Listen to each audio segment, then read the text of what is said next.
एक समय की बात है जब गौतम बुद्ध अपने आश्रम में प्रवचन दे रहे थे। तभी उनका एक शिष्य उनके पास आया और बोला, बुद्ध, मैं क्या करूं? मुझे किसी भी काम में मन नहीं लगता।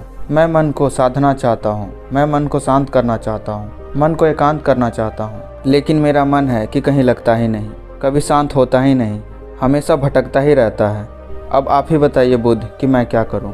गौतम बुद्ध ने उस शिष्य की बातें पूरे ध्यान से सुनी और फिर कहा कि आज तुम्हें मैं एक कहानी सुनाता हूँ। इस कहानी को सुनने के बाद तुम्हें तुम्हारे प्रश्नों के उत्तर मिल जाएंगे। गौतम बुद्ध ने कहानी सुनानी शुरू की कि एक बार एक गुरु अपने शिष्यों को ध्यान साधना सिखा रहे थे। तभी एक शिष्य ने खड़े होकर के कहा, गुरुजी, कई दिनों से मेरे मन में एक प्रश्न चल रहा है, लेकिन मुझे इसका उत्तर नहीं मिल पा रहा है। क्या मैं आपसे वो प्रश्न पूछ सकता हूँ? गुरु ने कहा, बिल्कुल पूछ सकते हो, पूछो क्या प्रश्न है तुम्हारा। शिष्य ने कहा, जैसे हम खाना खाते हैं तो हमारी भूख मिट जाती है, लेकिन ये ध्यान के संदर्भ में ऐसा क्यों नहीं होता? हम सब आपके बताए अनुसार एक जैसा ही ध्यान करते हैं, लेकिन कोई पहले तो कोई बाद में ध्यान को उपलब्ध होता है और कोई तो पूरा जीवन ही ध्यान को उपलब्ध नहीं हो पाता। जैसे खाने से हम सबकी भूख मिट जाती है, वैसे ही ध्यान से भी हम सबके मन शांत हो जाने चाहिए, लेकिन ऐसा नहीं होता। आखिर क्यों? गुरुजी ने कहा, कल गांव के सबसे बड़े सेठ के घर मुझे खाने पे बुलाया गया है, तुम भी कल वहाँ मेरे साथ चलना। इतना कहकर गुरुजी वहाँ से चले गए। अगले दिन दोनों गुरु और शिष्य उस सेठ के घर भोजन के लिए पहुँचते हैं। उस सेठ की पत्नी ने उन्हें भोजन पर बुलाया था।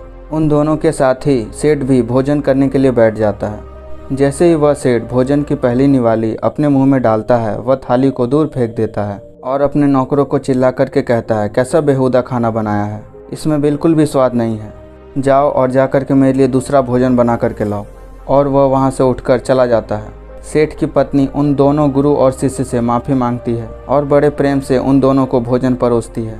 दोनों भोजन करते हैं, लेकिन गुरु अंत में 2 रोटियां अपनी थाली में छोड़ देते हैं और सेठ की पत्नी से कहते हैं, बेटी, क्या तुम ये दोनों रोटियां मुझे कपड़े में बांध कर दे सकती हो? सेठ की पत्नी ने उन दोनों रोटियों को कपड़े में बांधकर उस गुरु को दे दी। फिर वह दोनों वहाँ से निकल पड़े। रास्ते में गुरु ने शिष्य से पूछा, तुम्हें भोजन कैसा लगा? शिष्य ने कहा, भोजन तो बहुत ही स्वादिष्ट था गुरुजी। गुरु ने कहा, बस स्वादिष्ट, इसके आगे तुम्हें कुछ नहीं लगा? शिष्य ने कहा, इसके आगे और क्या लग सकता है? भोजन अच्छा था, स्वादिष्ट था, इससे मेरा पेट भर गया, और क्या? गुरु ने कहा, अच्छा बताओ, जब भोजन स्वादिष्ट था तो उस सेठ को भोजन स्वादिष्ट क्यों नहीं लगा? तुम तो कह रहे हो कि भोजन बहुत स्वादिष्ट था, फिर उसे भी स्वादिष्ट लगना चाहिए था, लेकिन उसे नहीं लगा, तो आखिर ऐसा क्यों हुआ? शिष्य ने कहा, गुरुजी, यह बात तो मुझे भी समझ में नहीं आई। भोजन तो ठीक ही बना था, पर पता नहीं उस सेठ को क्यों पसंद नहीं आया।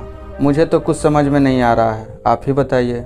गुरु ने कहा, बताऊंगा, लेकिन अभी तुम चुपचाप मेरे साथ चलते रहो। चलते चलते दोनों गुरु और शिष्य बहुत आगे तक आ गए। शिष्य ने पूछा, गुरुजी, आखिर हम जा कहाँ रहे हैं? हम अपने आश्रम के मार्ग पर तो नहीं हैं? गुरु ने कहा, बस तुम चलते रहो। बहुत दूर चलने के बाद उन दोनों को एक भिखारी मिला। वो भिखारी गुरु के पैरों में गिर गया और कहने लगा, हे भगवान, मेरी मदद करो, मैंने पिछले 4 दिनों से कुछ भी नहीं खाया, कृपया आप मुझे कुछ खाने को दो।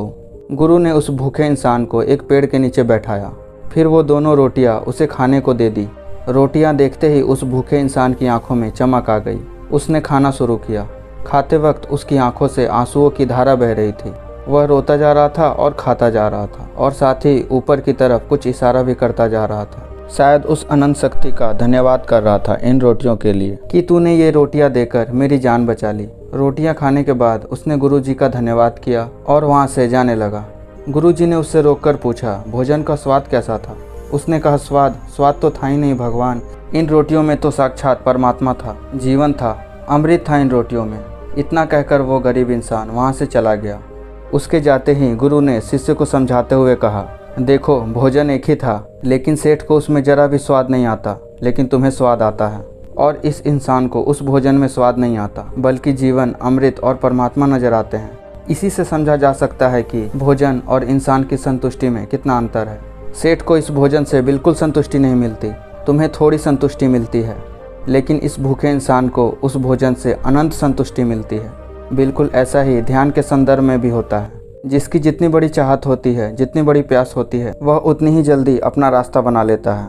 जिस इंसान के अंदर ध्यान के लिए जितनी बड़ी प्यास होती है, ध्यान के लिए जितनी बड़ी चाहत होती है, वह उतनी ही जल्दी ध्यान की अवस्था को प्राप्त कर लेता है। वह शिष्य अब अपनी गुरु की बात समझ चुका था।